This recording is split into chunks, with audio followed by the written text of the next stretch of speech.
Demons understand what I'm saying. If they don't understand, why are they reacting? You see them reacting.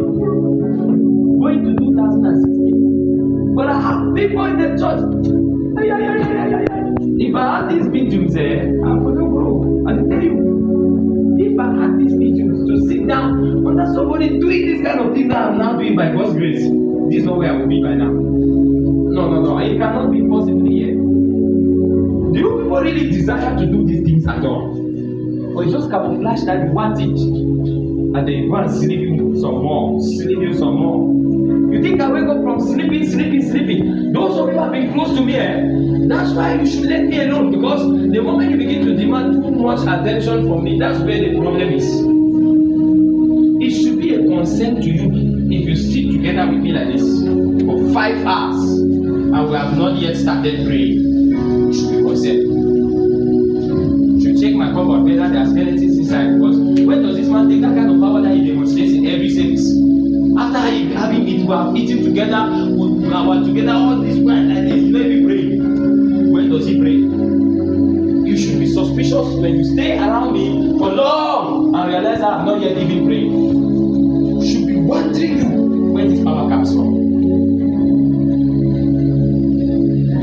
If you came to the Kingdom Revival Synagogue with an intention to grow up spiritually, prepare yourself and grow, because the platform has been given, it has been delivered to you. I'm not that kind of a hard pastor who will come and storm so hard on you and get very close to you, so that whatever questions you have to ask me, you can ask and learn. Ask and learn. We don't have much time together. Some of you like that will marry, that's when you will leave this church. Then you will realize that the impact that the church would have left in your life, the church unfortunately could not leave such amount of impact in your life because of your level of commitment.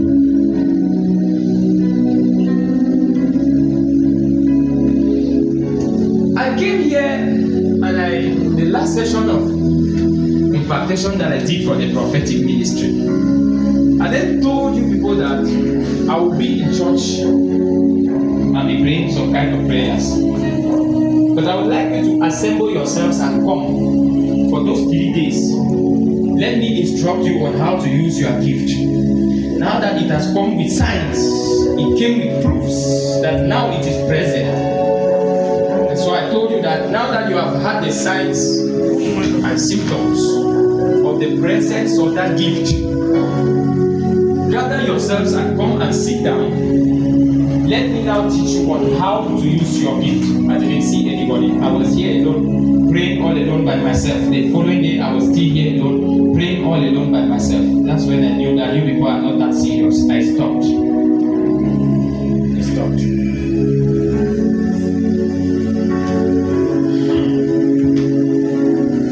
Don't worry. What makes a church bigger? It's not the number of people that you see inside. As a matter of fact, our church is very empty today. But even if this church were to be full, that's no crowd. But the responsibility for those people to come and let God help them through us is no longer mine. It's your duty. My duty is to sit here and pray and prepare myself so that I can be able to help the people that you are bringing. That's the part you play as a member of this ministry. As part of the team that is running this great commission, your job is to seek for those who have problems that we can handle and bring them around that we handle. So, I'm not going to do so much today. If you want me to do too much, you'll wait for me on Thursday. If you want me to do too much, you will have to wait for the crusade program. But for today, like that, I will not do that much. I will not be performing too much.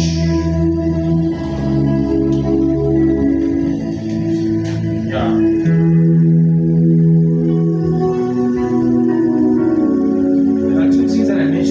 That I was expecting questioning.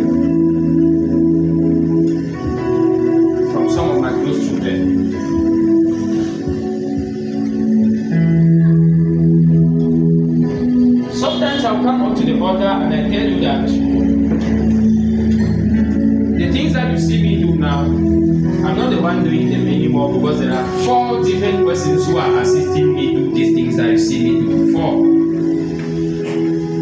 Then I decide I keep quiet. I'm on the altar, just walking up and down. I'm not saying anything. And then you're seeing things happening in the congregation. People would have asked me that. Explain to us this. If ministry is what most of you here want to do, you are not yet going the right way. I'm telling you the truth. If ministry is a thing that you want to do, you are not yet going the right way. It's quite a lot you are missing out on. Quite much. You may never be able to catch up again. It's too late even for some of you.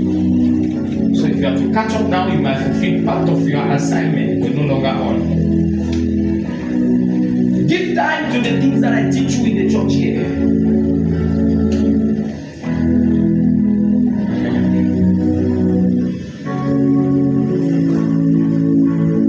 Oh, speak from the heaven and the earth. Speak from the heavens and the earth. My order is calling you. My order is calling you. My order is calling you. My order is calling you. My order, my order is calling you. Shout my order is calling you. Oh, speak from the heavens, speak from the heavens and the earth and the earth. Jesus, speak, speak from the earth and the earth. My altar is calling you. My altar is calling. My altar is calling you. Hey, na, na, hey, na.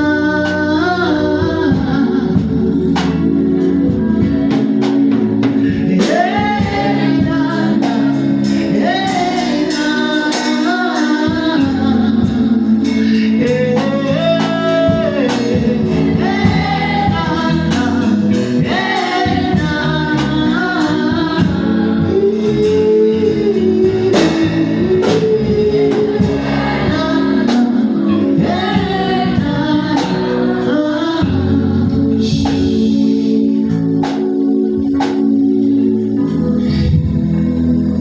I promised you that I'm not going to preach today.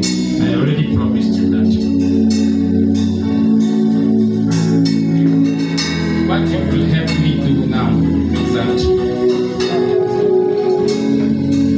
you will focus on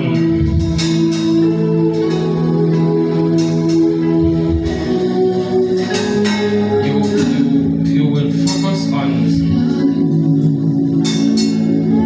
look for an area. Now I'm instructing you on how to pray this prayer so that I can be able to help you the way God is leading me this morning. What you will do is that you will focus on an area. Find an area in your life. It might be spirituality, it might be marriage, it might be business, it might be a trip to travel abroad. Whatever it's going to be, you will determine that now. You will determine that area, one particular area where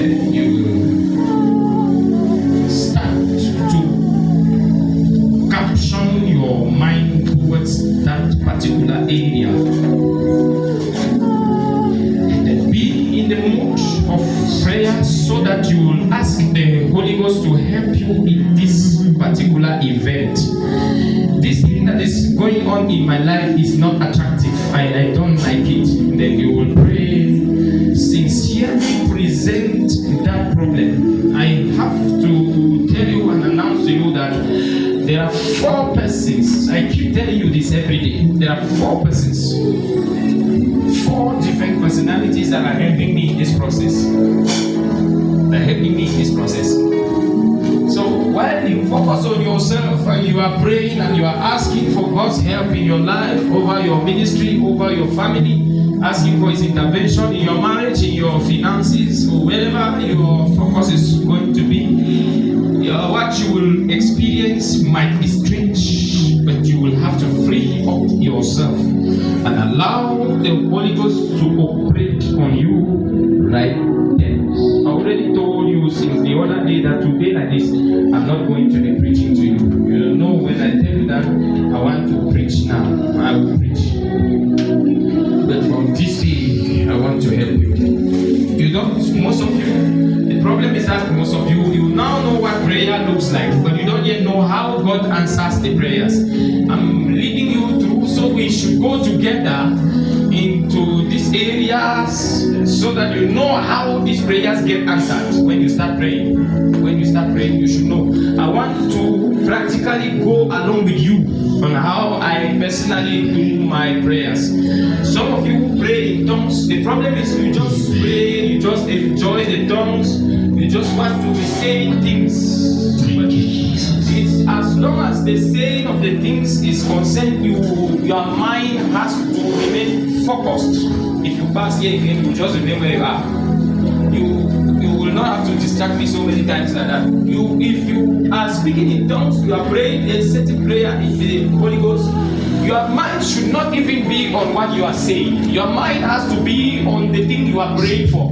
Now, some of you will find it difficult. You think to even interpret or get to understand what you are saying in tongues is difficult. It's not that difficult. The problem is that most of the times you delay your attention, you delay your mind from the prayer. You are speaking tongues, what I thinking about is granola soup that you don't cover in the kitchen. Why the cockroach call itself granola soup? You keep praying and going, say, now I don't really trust, gradually pray. That's where you get it wrong. Those prayers in the Holy Ghost never get answered by those who cannot discipline their minds. It is a difficult task. I'm giving you a difficult assignment. I've been there. I know how difficult it is to discipline your mind to think on one thing while you are praying. That's what we call meditation. Don't think it's easy. Some of the most indisciplined part of you is your mind. The highest indisciplined part of your body is your mind. You get to a level where you can't even put your mind in order to think straight. Before you discover you are in the village, before you notice you are on your business side again, before you notice you are thinking about what your husband did last week.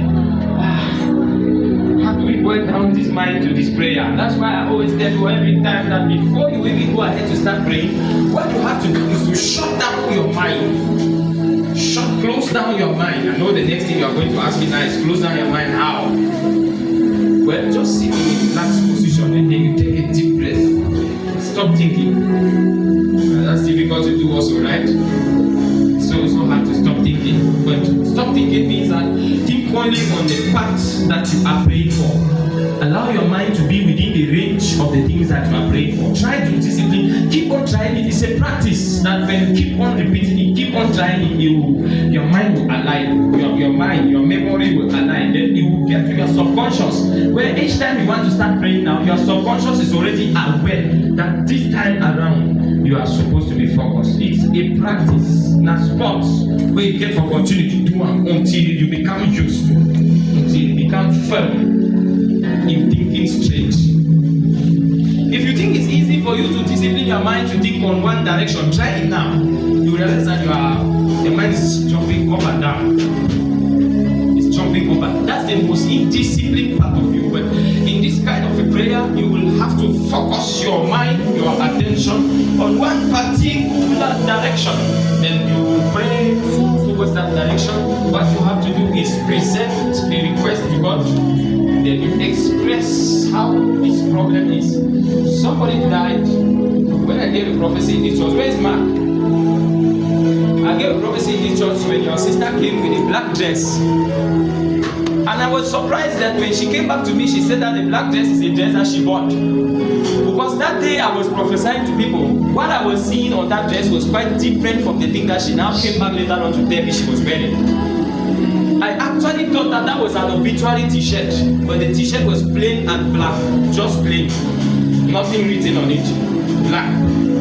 And I said, this is an announcement you came to give. The dress you choose today is prophetic, to pass an announcement that somebody else will die. And if that person dies, this thing will scatter your family. When you go in the church here when I gave that kind of prophecy, the uncle later came and died in their house. Only in their house, he came and died there. They took him to the mortuary. Before they wanted to come the next morning, they had stolen some parts on his body. So the entire family began to accuse the mother that she's the one that killed him and removed parts from his body to go and sell for money. Till now, that case is hot. The matter is very hot. And we're praying for the family because they have outrightly promised her that they are going to kill her. We'll go to Minyongo, we'll go to Gambe house and kill you, the way you have killed our brother and remove parts from his body. But that day, when I tell you that sometimes the things that you do in the church, my interpretation of those things might be quite different from what you think. You come to the church, you think that you choose the dress that you wore in the house. You just choose the dress randomly and put it on. What helped you in that randomness was the prophetic. It was a preparation for the meeting that helped you in that random choice that you made. They go from one position for front church to another.